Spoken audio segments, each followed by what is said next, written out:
Hai, balik lagi di channel Philips Irzagi. Kali ini kita akan membahas alur cerita drama Korea Bon Appetit episode 10. Raja masih menunggu Ji Yong di kebun istana, sementara Ji Yong dibawa ke penjara setelah disiksa. Gil Geum di dapur istana histeris karena takut Ji Yong disiksa. Namun semua orang tidak bisa membantu karena Pangeran Agung Jin Myung belum sadarkan diri. Gil Geum yang merasa tidak ada yang membantunya memutuskan untuk pergi menemui raja, namun ditahan oleh Koki Maeng. Dia mengatakan akan menemani Gil Geum. Akhirnya semua orang juga mengatakan hal yang sama. Tiba-tiba Kasim datang. Raja yang sedang menunggu Ji Yong sedang membayangkan respon Ji Yong dengan hadiah yang dimilikinya dan bersiap untuk melakukan hal romantis. Tiba-tiba Kasim datang dan mengatakan bahwa Ji Yong disiksa dan dikurung karena Pangeran Agung Jin Myung tidak sadarkan diri setelah makan hidangan Ji Yong. Raja kemudian pergi ke penjara. Saat melihat Ji Yong, dia meminta pengawal untuk membuka pintu penjara, namun hal itu ditolak dengan alasan perintah Ibu Suri. Saat raja akan memaksa Ibu Suri datang dan mengatakan bahwa putranya tidak sadarkan diri, akhirnya terjadi perdebatan antara mereka. Ibu Suri menuduh raja meracuni putranya karena takut tahtanya diambil alih oleh Pangeran Agung Jin Myung. Mendengar hal itu, raja murka dan mengarahkan pedang ke Ibu Suri dan meminta dia membebaskan Ji Yong. Saat itu, Ji Yong memanggil raja dan meminta raja untuk tenang. Ji Yong mengatakan tindakan raja tidak bisa membantunya dan meminta raja untuk menurunkan pedangnya.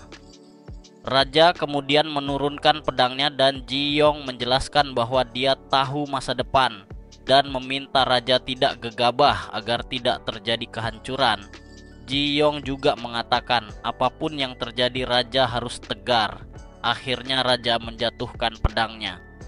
Raja mengatakan bahwa dia akan secara pribadi menyelidiki apa yang sebenarnya terjadi dan meminta Ibu Suri tidak menghukum Ji Yong.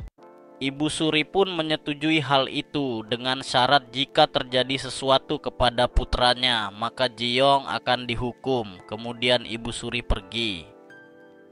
Raja menghampiri Ji Yong dan mengatakan bahwa Ji Yong harus kuat. Seorang menteri menemui nenek raja dan mengatakan bahwa raja sedang menyusun rencana karena dia tahu penulis Yi yang sedang mencari catatan sejarah ibu raja yang dilengserkan dari tahta. Nenek raja mengatakan bahwa cucunya bukan orang yang diam-diam menyusun rencana dan meracuni orang. Dia mengatakan bahwa hal yang menimpa pangeran bukan ulah raja.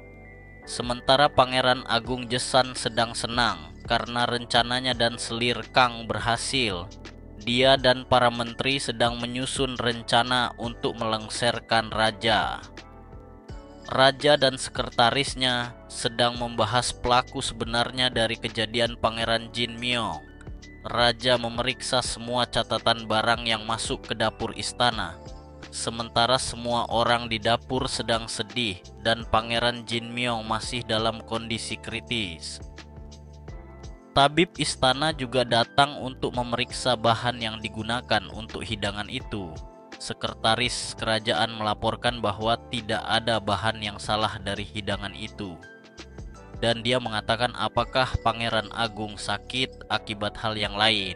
Dia kemudian meminta raja untuk menjenguk pangeran. Tabib sedang memeriksa Pangeran Jin Myung. Tiba-tiba raja datang dan menanyakan keadaan pangeran. Ibu Suri menanyakan maksud kedatangan raja dan raja menjelaskan bahwa tabib sudah memeriksa bahan masakan hidangan itu, tapi tidak ada racun di dalamnya. Ibu Suri yang tidak percaya langsung menanyakan ke tabib. Raja kemudian memeriksa sekeliling dan menemukan tumpukan obat. Dia kemudian menanyakan kenapa obat pemulihan ada di kamar pangeran. Tabib mengatakan bahwa Pangeran Jesan yang mengirim obat itu setiap minggu. Raja pun meminta Kasim membawa obat itu untuk diperiksa. Raja kemudian memperingati Ibu Suri untuk menjaga ucapannya dan pergi dari sana. Seorang dayang datang. Dia diminta nenek raja untuk meminta kunci penjara Jiyong. Di perjalanan raja khawatir dengan kondisi Jiyong. Kasim mengatakan bahwa Jiyong ada di penjara yang khusus disiapkan raja sebelumnya. Nenek raja datang menemui Jiyong. Dia menanyakan apakah Jiyong mencoba untuk meracuni Pangeran Jinmyong dan apakah raja menyuruhnya. Dia mengatakan bahwa Jiyong harus waspada karena raja sedang dicurigai meracuni pangeran. Dia bertanya, apakah jika Jiyong dibebaskan dia bisa membuktikan bahwa dia tidak bersalah, dan akhirnya Jiyong berjanji untuk menemukan buktinya. Ibu Suri memberikan belati ke Jiyong dan memberikan waktu 3 hari. Di dapur istana semua orang sedang menyiapkan hidangan untuk raja. Tiba-tiba Jiyong datang dan semua orang merasa senang. Raja sedang menyelidiki obat dari Pangeran Jesan. Tiba-tiba Jiyong datang. Raja kemudian menarik Jiyong dan memeluknya.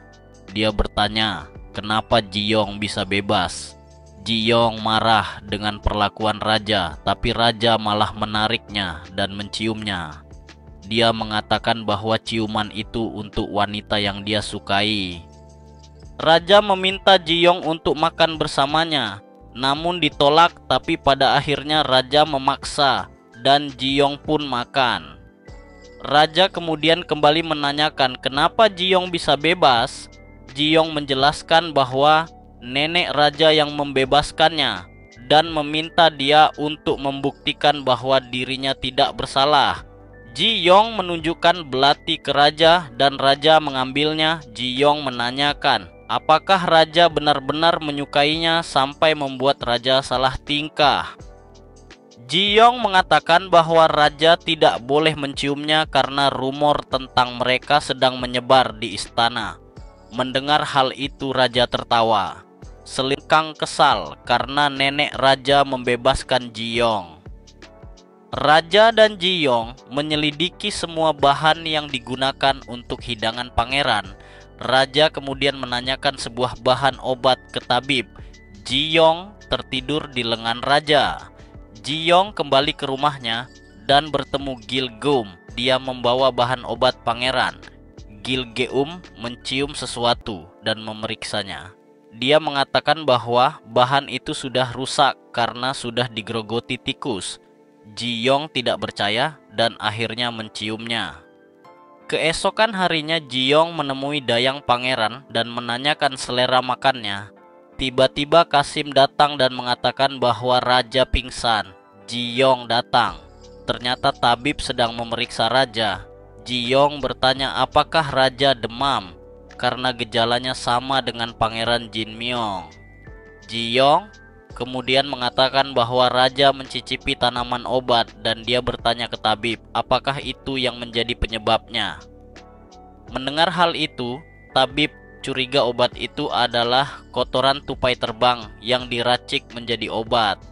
Saat Jiyong bertanya apakah raja memakan makanan lain selain bubur ginseng, tabib ingat bahwa obat itu tidak bisa dikonsumsi bersamaan dengan ginseng karena bisa berubah menjadi racun. Raja kemudian meminta tabib untuk membuat penawar dari racun itu. Kemudian tabib pergi. Raja pun penasaran siapa yang melakukan rencana licik itu. Dia memanggil Kasim untuk bertemu sekretaris dan memintanya menyelidiki hal itu.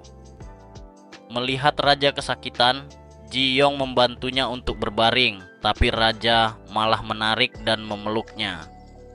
Sekretaris kerajaan memeriksa semua catatan obat dan mencurigai seorang tabib wanita. Namun saat memeriksa rumahnya, tabib itu sudah tidak ada. Dia kemudian melaporkan hal itu kepada raja.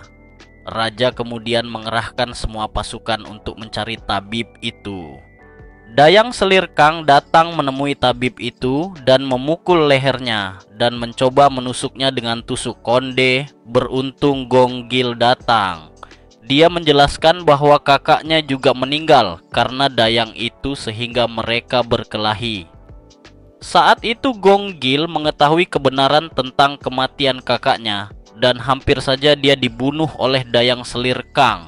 Untung saja dia bisa melumpuhkan Dayang itu. Gonggil kemudian membangunkan tabib wanita itu. Dia mengaku bahwa dia meracuni Pangeran Jinmyong atas perintah Selir Kang. Saat dia akan membongkar dalang di balik Selir Kang, tiba-tiba panah menusuknya dari belakang. Orang yang memanah tabib perempuan itu adalah orang suruhan Pangeran Jesan. Dayang yang menyerang Gonggil dibawa ke istana. Raja kemudian menanyakan apakah Selir Kang yang menyuruhnya, namun Dayang itu tidak mengaku. Raja pun kemudian pergi. Raja menemui Selir Kang dan menanyakan apa Selir Kang berada di balik kejadian Pangeran Jinmyong dan membunuh tabib wanita itu. Akhirnya terjadi perdebatan antara keduanya karena Selir Kang tidak mengaku dan meminta bukti bahwa dirinya yang melakukan semua itu. Raja pun memperingati Selir Kang dan pergi. Keesokan harinya, Jiyong merawat raja yang masih sakit. Kemudian Jiyong menjelaskan kejadian pada saat Gilgeum diserang oleh Dayang Selir Kang. Tabib istana datang untuk memberikan penawar dan mengatakan dia juga akan memberikan obat itu ke Pangeran Jinmyong. Raja kemudian ikut ke sana. Di kamar Pangeran Jinmyong masih terbaring. Raja, Jiyong, dan tabib datang untuk memberikan penawar. Saat penawar itu masuk ke mulut Pangeran Jinmyong sadar dan tiba-tiba muntah. Tabib mengatakan bahwa obatnya tidak berfungsi karena pangeran kekurangan gizi. Jiyong pun menawarkan diri untuk membuatkan makanan agar Pangeran Jinmyong bisa minum obat. Awalnya Ibu Suri menahannya, tapi nenek raja menjelaskan situasi sehingga dia terpaksa membiarkan Jiyong pergi. Jiyong berlari ke dapur istana. Saat sampai dia meminta semua koki untuk membantunya membuat hidangan. Semua orang pun melakukan pekerjaan sesuai perintah Jiyong. Jiyong datang dengan membawa bubur, namun Ibu Suri meragukan masakan Jiyong dan masih mencurigainya. Nenek raja membantu menjelaskan. Akhirnya Ibu Suri mau menyuapi anaknya dengan bubur itu. Setelah memakan bubur itu, kondisi Pangeran Jinmyong membaik dan semua orang pun merasa lega. Di luar ruangan, Jiyong hampir jatuh. Beruntung raja menahannya. Raja meminta Jiyong menemuinya di paviliun untuk menunjukkan sesuatu. Jiyong mengira raja akan memberikan buku Mangunruk. Pangeran Jesan dan para menteri khawatir karena rencana mereka sudah gagal dan meminta semua menteri menemuinya malam hari. Malamnya, Selir Kang menemui Dayang Chu dan berjanji akan membebaskannya. Namun saat mereka berpelukan, Selir Kang menusuk leher Dayang itu. Raja ternyata menyiapkan tarian untuk Jiyong. Melihat hal itu, Jiyong mengingat semua kenangan indah bersama raja. Sementara Pangeran Jesan menemui para menteri dan menunjukkan penulis Yi yang sudah dia sekap. Kemudian mereka masuk ke sebuah ruangan. Di sana ada seorang wanita tua yang merupakan nenek raja dari pihak ibu. Dia mengatakan bahwa wanita itu punya sebuah kain dengan noda darah dari mendiang ibu raja. Raja dan Jiyong sedang mengobrol di paviliun. Saat itu raja bertanya, apakah berharap menemukan buku Mangunruk dan pergi? Raja mengatakan bahwa dia tidak pernah mau mencari buku itu. Raja kemudian mendekat dan meminta Jiyong menjadi pendampingnya. Dia mengeluarkan sebuah cincin giok dari jubahnya dan memasangkan cincin itu di jari Jiyong. Saat itulah Jiyong merasa bahwa tidak ada salahnya jika dia tetap berada di zaman itu. Mereka pun berciuman. Terima kasih sudah menonton. Jangan lupa like, komen, dan subscribe. Sampai jumpa di episode selanjutnya.